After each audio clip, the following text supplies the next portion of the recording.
세계 2차 대전으로 혼란스럽던 1943년 이탈리아 로마에 위치한 파테베네 프라텔리 병원의 전염병 환자 격리구역. 고통스러운 표정의 환자들이 콜록콜록 기침을 내뱉습니다. 나이든 노인들부터 어린아이들까지 수십 명의 환자들이 같은 전염병으로 한 곳에 격리되어 입원해 있었죠. 환자 기록표에 적힌 그들의 병명은 신드롬 K 증후군이었습니다. 증상으로는 메스꺼움과 구토, 심한 기침 등이 있었죠. 마치 결핵 환자들과 비슷했습니다. 당시만 해도 결핵은 전 유럽을 공포에 떨게 만들던 질병이었습니다. 결핵에 걸린 환자들은 고열에 시달리며 피를 토하고 서서히 죽어갔죠. 그들과 하나 다른 점이 있었다면 신드롬 K 격리구역의 환자들은 공통적으로 모두 유대인들이었습니다. 과연 그들에게 무슨 일이 있었던 걸까요? 안녕하세요, 박랜덤입니다. 오늘은 가슴 아픈 역사로 남은 나치의 유대인 학살, 홀로코스트에 대항했던 숨은 영웅들에 대한 이야기를 들려드리고자 합니다. 그들의 위대한 용기가 여러분들께도 잘 전달될 수 있길 바라며 오늘 영상 시작하겠습니다.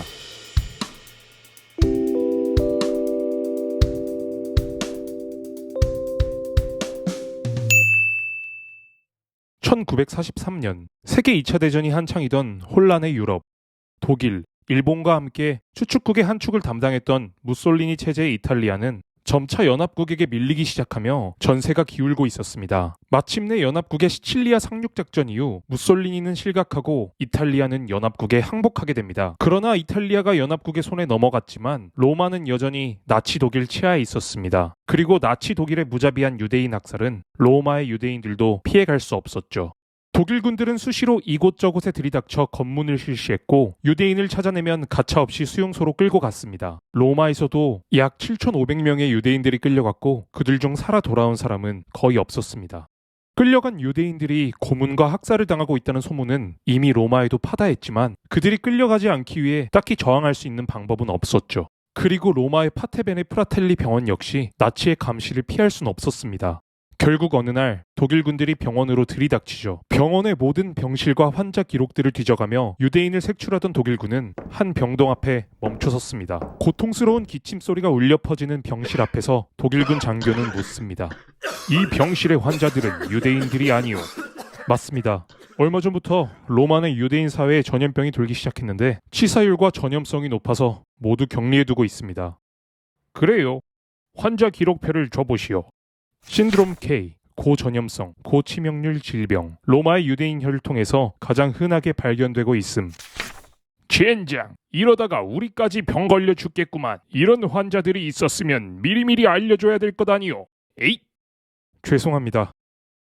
기록표를 살펴본 독일군 장교는 찜찜한 표정을 짓고 서둘러 복도를 빠져나갑니다. 전염병을 앓고 있던 유대인들과 접촉하는 것은 그들도 전혀 내키는 일이 아니었죠. 그렇게 수십 명의 유대인들은 수용소에 끌려가지 않을 수 있었습니다. 그 뒤로도 나치들은 병원을 자주 찾았지만 기침 소리만 들려도 서둘러 자리를 떴습니다. 신드롬 K 병동 주변에는 결국 얼씬도 하지 않게 됐죠.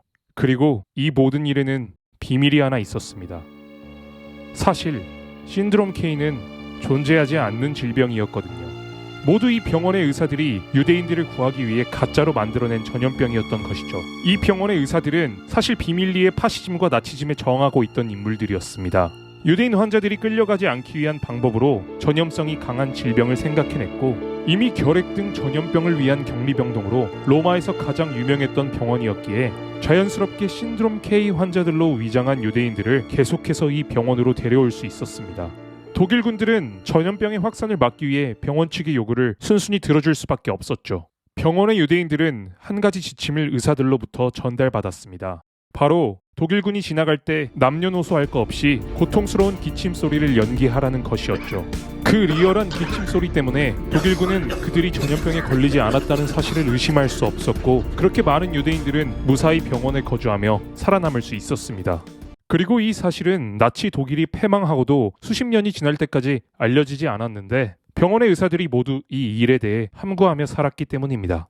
그러나 수십 년이 지난 후인 2004년 몇몇 생존자들의 증언으로 이 사실이 알려지게 되었고 결국 당시의 의사들은 여러 유대인 사회로부터 뒤늦은 감사의 상을 수상하게 됩니다. 신드롬 K 이외에도 반파시즘 성향의 인사들을 보호하는 등 정확한 집계는 없지만 그들이 구한 사람들의 수는 수백 명에 이를 것으로 추산되고 있습니다.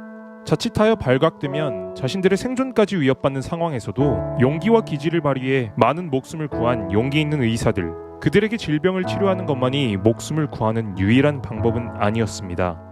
저는 부끄럽지만 어렸을 적 학교에 가기 싫어 종종 꾀병을 부려본 기억이 있는데요. 그들이 만들어낸 가짜 전염병 신드롬 K, 죄 없는 이들의 소중한 목숨을 구해낸 역사상 가장 위대한 꾀병이 아닐까요?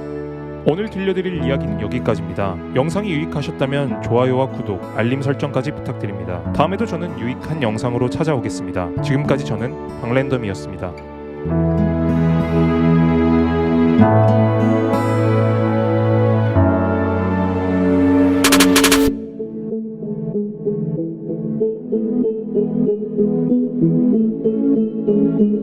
Thank you.